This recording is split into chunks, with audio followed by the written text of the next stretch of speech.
Buenos días, bienvenidos amigos y amigas, bienvenidos a este su canal, quienes visitan a este su canal El Rincón Pericial, bienvenidos una cápsula más. Es un gusto y un placer saludarles nuevamente por parte de su amigo el maestro Héctor Herrera, saludarles por este medio y compartir con ustedes una cápsula más, un tema más relacionado con lo que es la actuación y participación de los peritos o los servicios periciales. Esto desde luego aterrizado desde el punto de vista jurídico legal en relación a establecido en lo que es el Código Nacional de Procedimientos Penales para nuestro país. Específicamente en ese contenido donde va a advertir algunos aspectos muy relevantes e interesantes con relación a la participación de los peritos. No obstante que comentaremos al final de este video en donde sí hay aspectos que hay que tomar en cuenta que se consideran faltaron en este procedimiento y que son de suma importancia el tener que hacer ver. Bien, dentro de este contenido del Código de Procedimientos Penales a nivel nacional, el artículo 127 de este código, donde refiere a las condiciones relacionadas con la actuación, lo que es las funciones, la facultad y las obligaciones del Ministerio Público, en el que en este apartado refiere que quien se encarga y responsable de la investigación de los delitos pues es el Ministerio Público y que coordinará en este sentido a las policías y a los servicios periciales. En esos apartados del 127 al 131 donde refiere estas funciones, obligaciones y facultades del Ministerio Público. Para el artículo 132 de este código ubica precisamente las obligaciones y responsabilidades de la policía, las facultades que tiene, las responsabilidades, las obligaciones que tiene en función de su trabajo en relación a la investigación. Y precisamente en el apartado, en la fracción octava y novena del artículo 132, especifica muy claramente también la participación de la policía en relación a lo que es el aspecto pericial, el aspecto del tratamiento de los indicios, el acordonamiento, el aseguramiento del lugar del hecho, del hallazgo, el tratamiento de los indicios con respecto a lo que es la policía con capacidades para procesar. Aunque no son peritos, pero ya tiene esas facultades de acuerdo a la ley, de acuerdo a este Código Nacional y de acuerdo a la cadena de custodia que más adelante platicaremos, ya tiene esa facultad, inclusive obligación, la policía con capacidades para procesar, para desarrollar este trabajo que viene siendo o que venía haciendo el servicio pericial. Bien, no obstante que continúa haciéndolo también el servicio pericial. Ahí es algo donde hay que aterrizar adecuadamente cuándo y cómo se va a efectuar ese tipo de trabajos por la parte de la policía con capacidades para procesar. El artículo 136, por ejemplo, nos refiere también en cuanto a la actuación e intervención de un perito, donde especifica que si las partes en un proceso requieren o así lo consideran necesario el tener que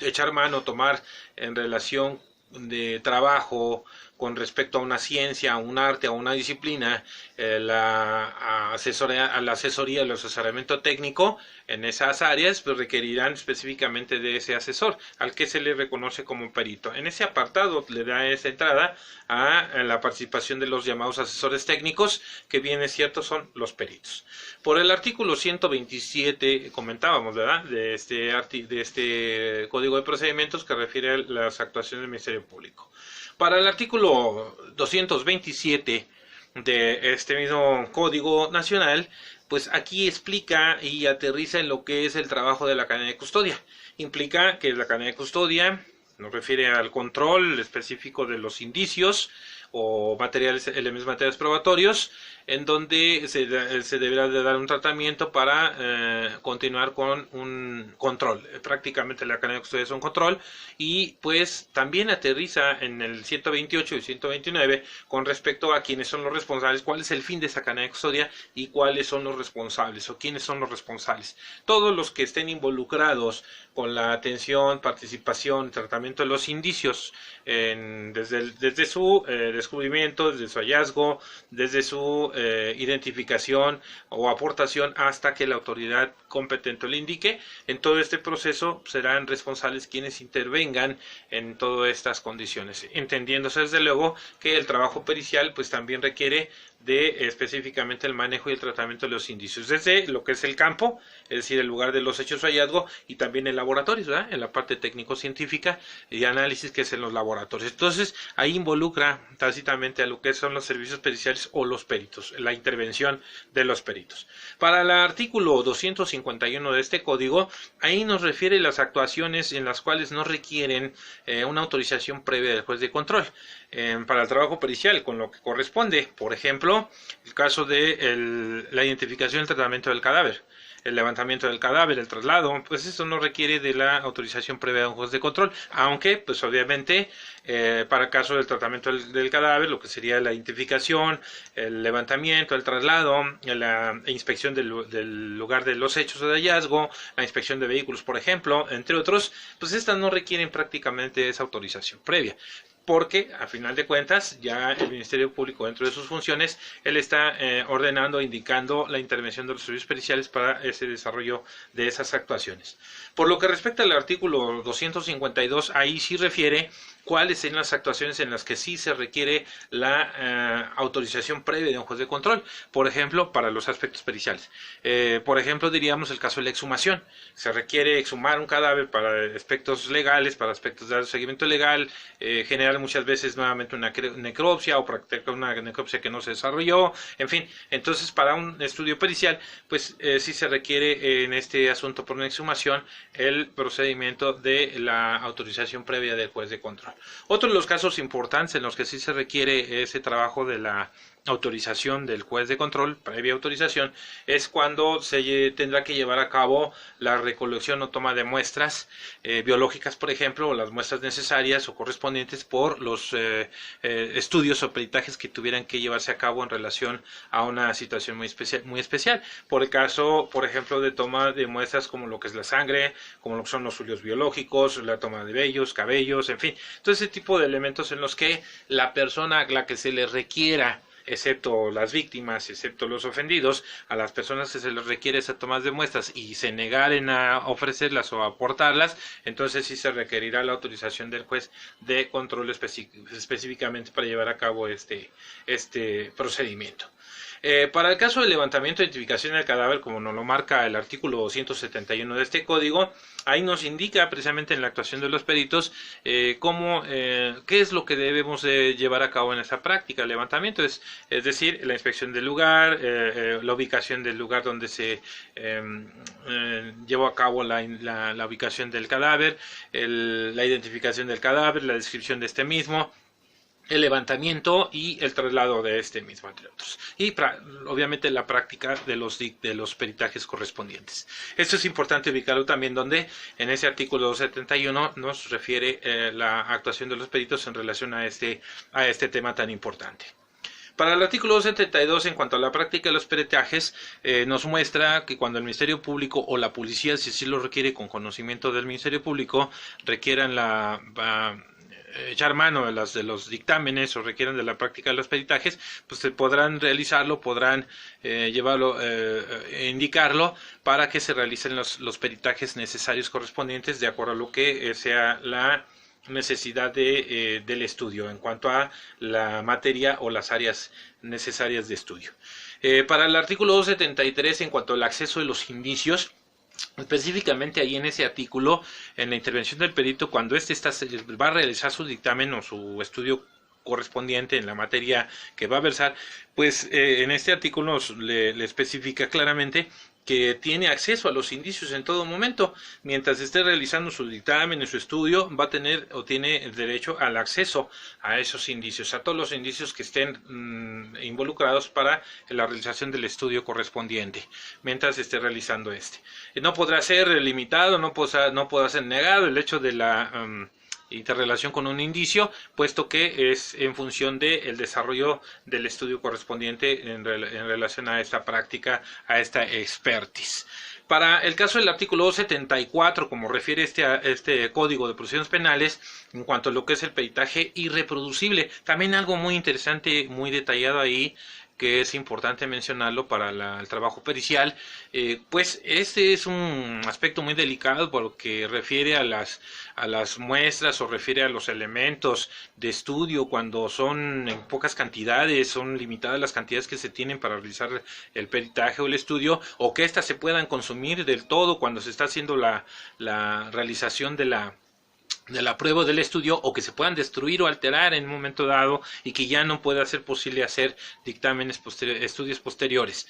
o independientes. Entonces, en este apartado sí le da cavidad a que el Ministerio Público tendrá que informar a la parte a la parte correspondiente, al acusado, para que su defensor en un momento dado tenga ese conocimiento y se puedan coordinar las acciones para que ya sea que el perito de la defensa también pueda acudir conjuntamente a observar la práctica del peritaje, o entre ambos peritos puedan realizar este estudio.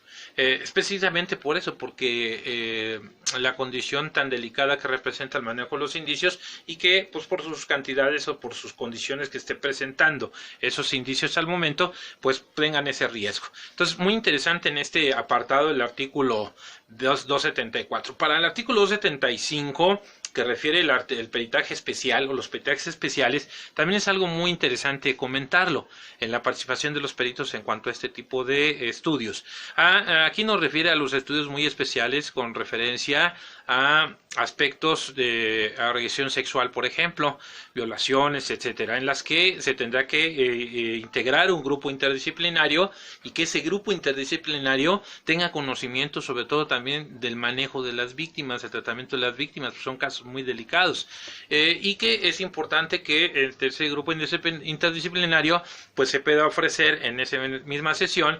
todas las aportaciones técnico-científicas para realizar el dictamen correspondiente. Para eso nos refiere en ese artículo como procedimiento el que podamos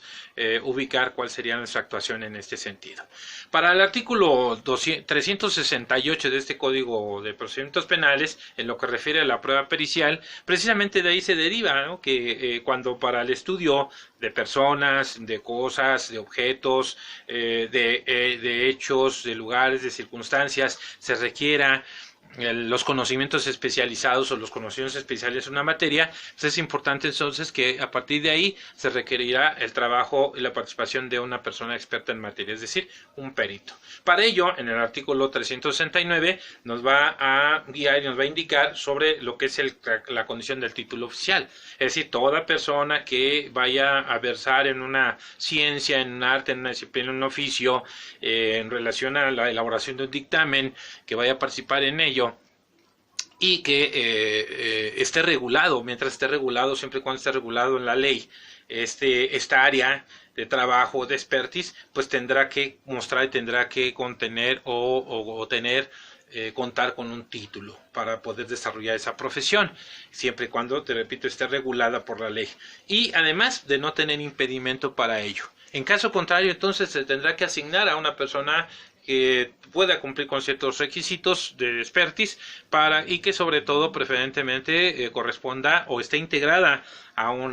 gremio, a un grupo, y que ese gremio, ese grupo tenga conocimiento sobre la expertise, sobre la materia en la cual se va a versar, para que se pueda echar mano y llevar a cabo la aplicación del estudio correspondiente, el peritaje y la rendición del dictamen correspondiente. Por otro lado, en el artículo 372 de este Código de Procedimientos Penales nos ubica sobre el desarrollo del interrogatorio, es decir, toda la aportación correspondiente a lo que es la participación del perito en los interrogatorios. El hecho que él presente un dictamen, que presente un peritaje, no le exime de tener que presentarse a las diligencias o a las interrogatorios o declaraciones que sea requerido por la autoridad jurisdiccional. Para esto, en intervención de los interrogatorios, primero, pues estos no podrán estar conectados ni comunicados con otras personas ni antes del proceso de la diligencia de los interrogatorios. No podrán tener conocimiento conocimiento previo de lo que sucede en el proceso hasta que no estén integrados al interrogatorio. Tendrán que contestar directamente las preguntas que les hagan las partes, tendrán que dirigirse a la participación de su dictamen en caso necesario. En caso que fuese así, tener que explicar en relación a lo que fue la elaboración de su versa su dictamen. Entonces, él nos refiere precisamente a todo ello, como es que el perito también tendrá que participar en las condiciones relacionadas con lo que es las interrogatorios o las declaraciones que ellos puedan vertir en este proceso. Bien, amigos y amigas, este contenido del Código de Procedimientos Penales nacional, como lo observamos, pues tiene su relevancia, tiene su gran importancia, en donde nos ubica cómo es que vamos a intervenir y qué manera podemos intervenir en qué aspectos, pero sin embargo sí es también relevante el mencionar lo que comentamos al principio. Por este lado, de acuerdo a nuestro análisis de expertise y de acuerdo a lo que podamos observar en condiciones del trabajo que representa la condición pericial, sí es importante que esos legisladores no se les haya barrido o como que por ahí se les olvidó, se les barrió, se les pasó el hecho de tener que explicar y tener que poner un apartado específico relacionado con las obligaciones de los peritos, los de los servicios periciales, así como sucedió en ese artículo 127 de este Código de Procedimientos, en donde habla y especifica todas las obligaciones y funciones y facultades del Ministerio Público. Luego en el 132, donde expone las obligaciones, funciones y facultades de la policía muy marcadamente, y pues también así debía haber quedado establecido en lo que corresponde a los servicios periciales. Ese apartado también, en donde explique e identifique las obligaciones muy claras y las funciones muy específicas de los servicios periciales. Bien, no obstante a ello, en nuestro código tenemos todos estos elementos que debemos de contemplar, que debemos de tomar en cuenta las personas que nos dedicamos al factor de la criminalística o de la intervención pericial, para que podamos nosotros también participar y coadyuvar en lo que es la aplicación de los elementos o los aspectos legales, jurídico-legales en relación a nuestras actividades de expertise. Bien, amigos, pues gracias, es todo por el día de hoy. Les agradecemos su atención, suscríbanse, ayúdenos a poder incrementar nuestros suscriptores y denle like, denle esa manita si les gustó este video, denle like, reproduzcanlo y compártanlo. Les agradece su amigo de siempre, el maestro Héctor Herrera. Buenas tardes.